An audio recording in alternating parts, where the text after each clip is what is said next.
Девушка, какой у вас красивый костюм. Ой, спасибо большое. А можно еще одну просьбу?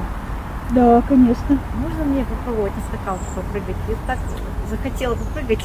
Мне так проснулись воспоминания. Да, конечно. Можно сумку поделить? Давайте.